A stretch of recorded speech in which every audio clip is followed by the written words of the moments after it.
ये जो सर्वे आप हमारे हाथ में देख रहे हैं, इस सर्वे के आधार पर 31 जनवरी 2024 को हमने एक स्टोरी किया था और उस स्टोरी में हमने ये क्लेम किया था कि इसी सर्वे के आधार पे बीजेपी ने फैसला लिया था नीतीश कुमार के साथ गठबंधन फिर से बनाने का, बिहार में फिर से एनडीए की जो सरकार बनी थी। और ये सर्वे बीजेपी का सर्वे था, हमने उस समय भी बताया था। और इस सर्वे के आधार पे आज हम फिर से ये वीडियो इसलिए बना रहे हैं क्योंकि जो अभी रिजल्ट आया है, या क्यों कहें कि फाइनल मोड पे लगभग है, 295 आ जाए, 296 आ जाए, 94 हो जाए, 90 से 2300 के अंदर ही रहने वाला है। इस सर्वे का बिल्कुल कॉपी आया है रिजल्ट। लोगों ने इस सर्वे को बहुत ज़्यादा उस समय ध्यान नहीं दिया था, लेकिन संभवतः बीजेपी ने इस सर्वे को बहुत सीरियसली लिया था। और इस सर्वे के आने के बाद, ये चूंकि सीक्रेट सर्वे था, ये सर्वे बीजेपी के किसी के हाथ नहीं, हमारे हाथ किसी तरह से लग गया था, लेकिन इस सर्वे में एनडीए को साफ साफ दिखाया गया है कि 267 सीट पे एनडीए को जीतता हुआ दिखाया गया था, बीजेपी को सिर्फ नहीं, एनडीए को। जब 267 सीट पर बीजेपी एनडीए को जीतता हुआ इस बीजेपी के सर्वे में आया, उसके बाद बीजेपी एक्टिव हुई। ये दिसंबर 2023 का सर्वे है।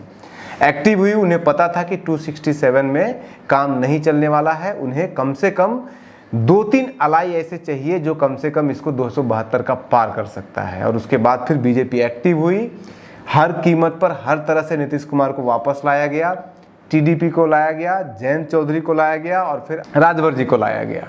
और इसका 267 में नीतीश कुमार जेडीयू का सीट जोड़ देंगे, अगर आप टीडीपी का सीट जोड़ देंगे और उसके साथ साथ जयंत का सीट जोड़ देंगे, तो वही टैली बन रहा है जो इस सर्वे में आया था, यानी कि 295-300 के आसपास है। 267 इसमें था जो इस सर्वे में आया है।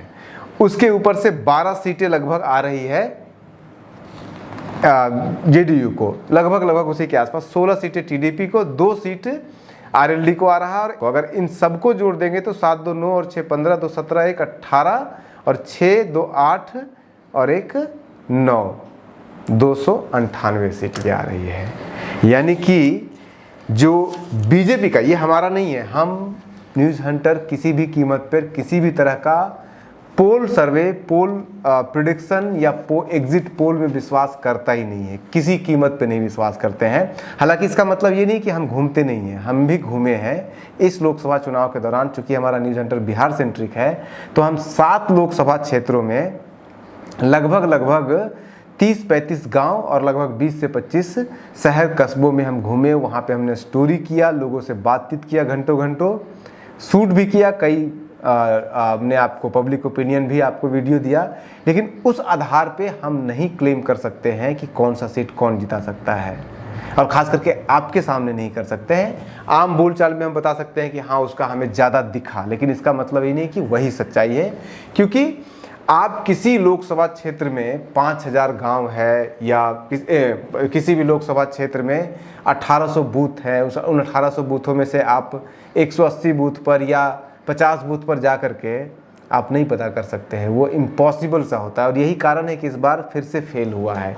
लेकिन ये जो सर्वे बीजेपी कराती है, ये ईवीएम कराती है, एनडीए करवाती है, बीजेपी अपने इंटरनल सर्वे करवाती है, इसमें हर एक पन्ना प्रमुख, हर एक बूथ मेंबर से जो बीजेपी के होते हैं उनसे पूछ करके ये सर्वे किया जाता है, उनको ये जिम्मेदारी दी जाती है। और ये कितना क्लोज है इसका अंदाज़ा आप इस सर्वे के टैली से लगा सकते हैं। इस सर्वे में बीजेपी को, एनडीए को टोटल लगभग सेफ सीटें 3-4 कैटेगरी इन्होंने बांटा था। सेफ सीट का कैटेगरी अलग बांटा था, फेवरेबल का बांटा था, बैटल ग्राउंड बांटा था और डिफिकल्ट बांटा था।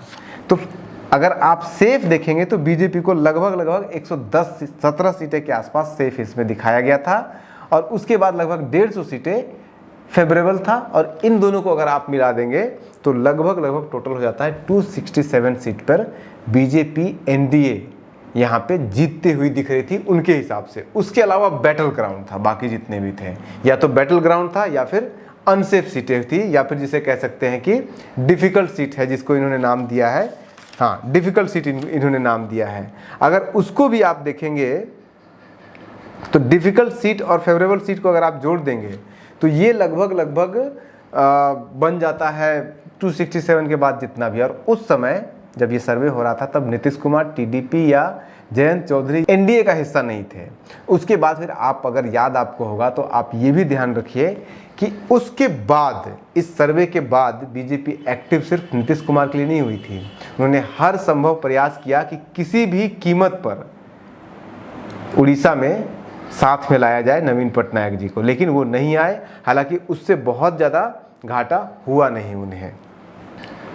तो मिला जुला करके हमारे हिसाब से ये जो सर्वे था वो पूरी तरह से सच साबित हुआ है। अगर आप सीट वाइज सीट भी जाएंगे तब भी आपको दिख जाएगा, इसमें सारा कुछ पड़ा हुआ एक एक सीट का। हम आपको दे भी नहीं सकते हैं ये सारा कुछ, कहीं ऑनलाइन डाल भी नहीं सकते हैं, क्योंकि ये हमारी प्रॉपर्टी नहीं है, ये हमारा सर्वे नहीं है।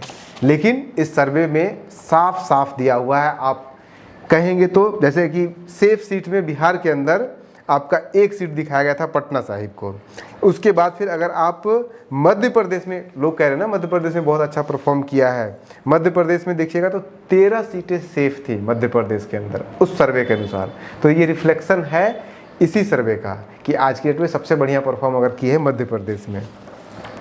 उसके बाद फिर अगर आप दिल्ली में देखिएगा, बिहार में जो फेवरेबल सीटें हुआ करती थी वो भी 10 सीटें थी, यानी कि 10 फेवरेबल और 11 सीटें इनको आ रहा था सेफ, जब नीतीश कुमार इनके साथ नहीं थे।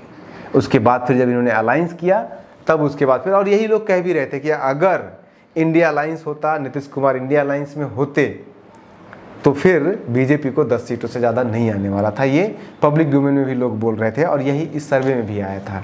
इस सर्वे का पूरा डिटेल पड़ा हुआ है, हम आपको दे नहीं सकते हैं हर स्टेट का, लेकिन बैटल ग्राउंड में भी बाकी सारी की सारी सीटें, डिफ़िकल्ट में बहुत कम सीटें थी बिहार के अंदर।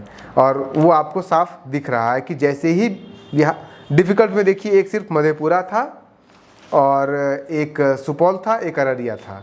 तो सुपौल अररिया तो बीजेपी जीत गई है, उसके पीछे बहुत बड़ा फैक्टर ये था कि जेडीयू साथ में आ गई है। तो आज का ये छोटा सा वीडियो था। हम आगे भी आपको कोई प्रेडिक्शन वगैरह का, या हम ये नहीं बताने वाले हैं कि हमने क्या प्रेडिक्ट किया था और क्या सही हुआ क्या गलत हुआ, लेकिन हम इस लोकसभा चुनाव, अगले आने वाले कुछ वीडियो में इस लोकसभा चुनाव से क्या आउटकम हो सकता है, किन बातों के लिए इस लोकसभा चुनाव को बिहार के संदर्भ में याद रखा जाना चाहिए या याद रखने की ज़रूरत है, उसको हम काउंट करेंगे, अलग अलग एनालिसिस करेंगे और आप तक लाने की कोशिश करेंगे।